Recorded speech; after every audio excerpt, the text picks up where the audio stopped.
Hello everyone, কেমন আছো তোমরা সবাই? বাঙালির সেরা পুজো দুর্গা পুজো। আমরা আবার কেমন থাকবো তাও বলে দিতে হবে। বেশ ভালোই কাটছিল কয়েকটা দিন।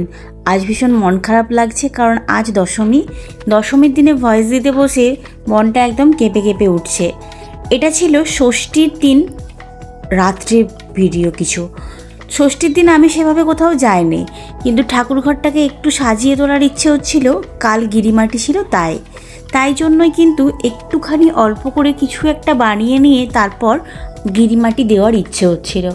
যেহেতু আমার দেওয়ালে কোনো কিছুই করা ছিল না, ফাঁকা দেওয়ালে গিরিমাটি দিয়ে দেওয়ার ইচ্ছে আমার একদমই ছিল না। তাই জন্য কিন্তু রাত্রিবেলা বসে গেছি কিছু একটা ড্রয়িং করতে। ঘড়ির কাঁটায় এখন ঠিক 8:30 9টা বাজে। যদিও আমি প্রপার টাইমটা তোমাদের কাছে বলতে পারবো না, মোটামুটি ওইরকম সময়ই আমি ওপরে গিয়েছিলাম কাজ করার জন্য। পুরো কাজটা কমপ্লিট করে আসতে পারিনি রাতে, আর সকালবেলা হুড়মুড়িয়ে ঘুম থেকে উঠে সমস্ত কাজটা করে উঠতে পারিনি। অল্প করে পড়েই ছিল। ঘুম থেকে উঠেছি, দেখো ঘুম থেকে উঠেই সকালবেলা স্নান করতে বসে গেছি। এই যে কাজটা আমি অর্ধেক করে রেখেছিলাম, যেহেতু এখনও পুরো কমপ্লিট করিনি তাই তোমাদের সঙ্গে এটা শেয়ার করলাম না। পরে কিন্তু অবশ্যই পুরো কমপ্লিট করে তোমাদের সঙ্গে এটা শেয়ার করব। আমার এই অর্ধেক কাজের মধ্যেই গিরিমাটির সময় এসে গেছে, কারণ আজ সপ্তমী। তাই জন্যই আমি কিন্তু বাকি কাজটা পরে করে নেব এই ভেবে গিরিমাটিটা দিয়ে দিলাম। তোমরাও নিশ্চয়ই সপ্তমীর দিনে 7 রকম 5 রকম বা 3 রকম যে কোনো কালার দিয়ে মাটি করে ওইভাবে টিকি ফল দিয়ে দেওয়ালের মধ্যে গিরিমাটি দাও নিশ্চয়ই। আমাদেরও কিন্তু এখানে দেওয়া হয়। এটা কিন্তু সপ্তমীর দিন থেকে অনেক প্রচলিত একটা পুরনো নিয়ম, যেটা সপ্তমীর দিনেই পালন করা হয়। আমার তো এইসব নিয়ম আচার ভীষণ ভালো লাগে, যার জন্য আমি প্রথম থেকে শেষ পর্যন্ত সবটাই খুব মজা করে করেছি। মাকে সকালবেলা বলেছিলাম একটু শিউলি ফুল গুঁড়িয়ে এনে দিতে। গিরিমাটির এই থালাটাতে শিউলি ফুল দিয়ে সাজিয়েছিলাম, দেখতে বেশ সুন্দর লাগছিল। তোমাদের সঙ্গে সব কিছু প্রপারভাবে শেয়ার করতে পারিনি, তার একটা বিশেষ কারণ, আমি সব কিছুতেই পেছিয়ে পড়েছিলাম আজকে। যেহেতু আঁকাটা কমপ্লিট করতে পারিনি, ঘুম থেকে উঠে সপ্তমীর দিন সমস্ত কিছুটা রেডি করে একা একা, আবার পুরোটা ভিডিও শ্যুট করা একা একা, সেইভাবে কারো সাহায্য না পেয়ে তো আমি তো কোনোভাবেই কমপ্লিট করতে পারিনি। তারপরে ওপরের ঘরে ঠাকুর ঘর, তো ওপরে মা যেতে পারেন না, এখনও সিঁড়ি ভাঙতে পারে না, তো তাই জন্য তাহলে ওপরে গেলে আমার ভিডিওটা কে করে দেবে। কোনো রকম স্ট্যান্ড ওটা দিয়ে মোটামুটি আমি ভিডিওটা কমপ্লিট করেছিলাম। তারপরে কিন্তু এইভাবে আমি সারা দিনটা কাটিয়েছিলাম। আজ সপ্তমীর দিনটা গিরিমাটির পরে একটুখানি নিজের যত্ন নিয়েছিলাম, কারণ সন্ধ্যাবেলায় আজকে বেরোতে হবে। সত্যি বলতে পুজো আসার আগে যে পরিমাণ আনন্দ করেছি, আজ এটা কাল ওটা, কাল ফেসিয়াল, কাল চুল কাটা, কালকে এটা, কাল আমাদের পুজো আসছে, শপিং করতে যাওয়া, এটা ওটা করে সারা দিন মাথা খারাপ করে ফেলেছিলাম। কিন্তু আজ দশমীতে ভয়েস দিতে বসে এত খারাপ লাগছে কি বলবো। তার মধ্যে এই বন্ধুবান্ধবরা কেউ না কেউ বলে উঠছে যে আজ তো দশমী, আজ শেষ। কাল রাত থেকেই বলছিল যে এবার পুজো শেষ হয়ে যাবে, কিন্তু এত তাড়াতাড়ি শেষ হয়ে যাবে সত্যি ভাবিনি। সব কিছু সুন্দর করে নিয়েও আমি কাটিয়ে উঠেছিলাম আমার এই সময়গুলো। দশমীর দিনকে কি করব ভেবেই পাচ্ছি না।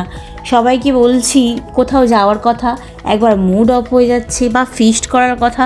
সত্যি বলতে আজকে আমাদের এখানে প্রচণ্ড পরিমাণ বৃষ্টি হচ্ছে, যে বৃষ্টিতে কোথাও বেরোনো যাবে না। কিছুক্ষণ ছাড়াই বেশ ঘন করে এত মেঘ হয়ে বৃষ্টি উঠে আসছে, আর কি বলবো। তাহলে আর কীভাবেই বা কোথাও বেরোবো বলো। একে তো আজকে দশমী সব শেষ, সেই জন্য মনটা পুরো ভারাক্রান্ত। তার ওপর যদি এত পরিমাণ বৃষ্টি হয় তাহলে তো মন আরও বেশি খারাপ হয়ে যাচ্ছে। তো যাই পারে হোক, সত্যিটা তো মেনে নিতেই হবে।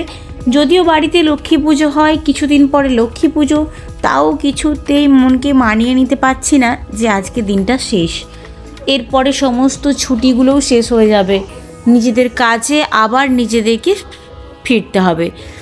তারপরে সকাল গিরিমাটি দিয়ে আমার গিরিমাটির পরে মামার বাড়ি নিয়ে যাওয়া হয়েছিল ওই থালাটা। তারপরে ফ্রেশ হয়ে নিয়েছিলাম। এইবার কিছু একটু স্কিন কেয়ার করেছিলাম, যেটাও তোমাদের সঙ্গে শেয়ার করব একটু ধীরে ধীরে। আমি যদিও সব কিছুটা তাড়াতাড়ি করে উঠতে পারিনি, তার একটা বিশেষ কারণ, প্রপার দিনে প্রপার জিনিস সারতে পারলাম না, পুজোটা চুটিয়ে মজা করেছি তাই। এটা সপ্তমীর সন্ধ্যা ছিল। সপ্তমীর সন্ধ্যায় আমি একটা কুর্তি পরে বেরিয়েছিলাম, যে কুর্তিটা আমার ভীষণ মন পছন্দের একটা কুর্তি। আমি এটা উলুবেড়িয়ার এম বাজার থেকে নিয়েছিলাম। তো রেডি হয়ে চলে এসেছিলাম ঠাকুর দেখতে। সত্যি বলতে কম বেশি সবগুলো, যেগুলো গ্রামের পুজো, আমাদের তো কলকাতায় পুজো খুব সুন্দর হয়, প্রতিটা প্যান্ডেল সেটা সবার কাছেই জানা, এটা নতুন কিছুই নয়। কিন্তু এই বছর দেখলাম গ্রামের দিকের সাইডে যে সমস্ত পুজোগুলো হয়, ভীষণ সুন্দরভাবে পুজোগুলোকে করেছে। প্রত্যেকটা কাজ একদম নিখুঁত করেছে, আর প্রতিটা জিনিস চোখে লাগার মতো, প্রতিটা জিনিস এড়িয়ে যাচ্ছিল না চোখ থেকে। পরের দিন সকালবেলা ঘুম থেকে উঠেই আজ অষ্টমী হয়ে গেছে। রাত্রিবেলা ফিরেছি পুরো 2টোর সময়। 2টোর সময় এসে কোনো রকম ঘুমিয়ে পড়েছিলাম। ঘুম থেকে উঠেই আবার সকালবেলা স্নান করে নিয়ে অষ্টমীর জন্য রেডি হয়েছি। অষ্টমীর দিন আমি এই শাড়িটা পরেছিলাম। প্রথমে লাল সাদা একটা শাড়ি পরেছিলাম, কিন্তু আমি সব কাজেই তো এই লাল সাদা শাড়িটা পরে থাকি, তাই জন্য আজ একটু অন্যরকম সাজার জন্য এই শাড়িটা পরলাম। এটা মায়ের শাড়ি, ব্লাউজ পিসটা আমি আমার মাপে কাটিয়েছিলাম। তো এইবার রেডি হয়ে নিচ্ছি। রেডি হয়ে নিয়ে আজকেও যেতে হবে মন্দিরে। মন্দিরে বলতে অষ্টমীর বারব্রত তো আমরা সবাই জানি, অষ্টমীর অঞ্জলি। সত্যি বলতে পুজোর দিনের সেরা দিনটা হলো অষ্টমী। আমার কিন্তু দুর্গাপুজোর মধ্যে সবথেকে সেরা লাগে এটাই। সবাই মিলে বার করা, উপোস করে সবাই মিলে পুষ্পাঞ্জলি দেওয়া, পুষ্পাঞ্জলি পরে চন্দ্রমিত খেয়ে কিছু মুখে দেওয়া, এটা কিন্তু বেশ ভালো লাগে। এইরকমই আগের বছরের একটা কথা বলি, আগের বছর অঞ্জলিটা কিন্তু দিয়েছিলাম একদম ভোরবেলা, মানে ওই 3টের সময় ঘুম থেকে উঠে স্নান করে 4টে থেকে মন্দিরে গিয়ে পুজোর সমস্ত আরতি সব কিছু দেখার পর অঞ্জলি যখন দিয়েছি তখন 5:30 বাজে। হয়তো একটু কষ্ট হয়েছিল, সবাই চোখ ঘষতে ঘষতে অঞ্জলি দিচ্ছিল, কিন্তু বেশ মজাও লাগছিল। তো সবাই মিলে অঞ্জলি দিলাম হই হই করে। তারপরে ঠাকুর পুজোর একটু কাজ করলাম। কাজ বলতে সবাই এখানে 108টা পদ্ম ফুল ফোটাচ্ছিল, তো আমিও হাতে হাতে অল্প করে পদ্ম ফুলটা ফোটালাম। সত্যি বলতে পদ্ম ফুল ফোটাতে আমার ভীষণ ভালো লাগে, এটা আমার ভীষণ প্রিয় কাজ। বাড়ির পুজোতে যখন পদ্ম ফুলগুলো ফোটানো হয় তখন তো এই 108টা পদ্ম ফুল কখনোই ফোটায়নি, তার কারণ এত বড় পুজো তো আর বাড়িতে হয় না যে বাড়িতে 108টা পদ্ম ফুল দিয়ে পুজো হবে। ছোটোখাটো করে যখন পুজো হয় তখন 3টে, 4টে, 1টা, 7টা এরম হয়ে থাকে, তো সেগুলো ফোটায়। তো এখানে বসে অনেকগুলো পদ্ম ফুল হাত দিয়ে ফুটিয়েছিলাম, বেশ ভাল লাগছিল। তোমরা সবাই কেমনভাবে তোমাদের সপ্তমী, অষ্টমী, নবমী কাটালে নিশ্চয়ই শেয়ার করো, আর আমিও তোমাদের সঙ্গে আমার এই ভিডিওটা শেয়ার করলাম, নিশ্চয়ই তোমরা দেখো। সত্যি বলতে পুজোর ইমোশন সব কিছুটাই শেষ হয়ে এসেছে, প্রায় ফুরিয়ে গেছে। আজ দশমীর দিন ভয়েস দিতে বসে গলাটা কেঁপে উঠলেও দিতে হবে, এটা সত্যি কথা। তো কাল থেকে মানে একাদশী পড়ে যাচ্ছে, এইবার কিন্তু আমাদেরকে আবার আমাদের নিজেদের কাজে ফিরতে হবে। সত্যি বলতে কষ্ট হলেও কেউ সব কিছু মেনে নিতে হয়, তাই জন্য বারবার করে বলছি, মানে আমি আমার কষ্টটা সত্যি বোঝাতে পারছি হয়তো আপনাদেরকে। নিচে গিয়ে আর যদি বৃষ্টি না হতো তাও একটু কষ্টটা কম হতো, হয়তো কোথাও ঘুরে আসতে পারতাম।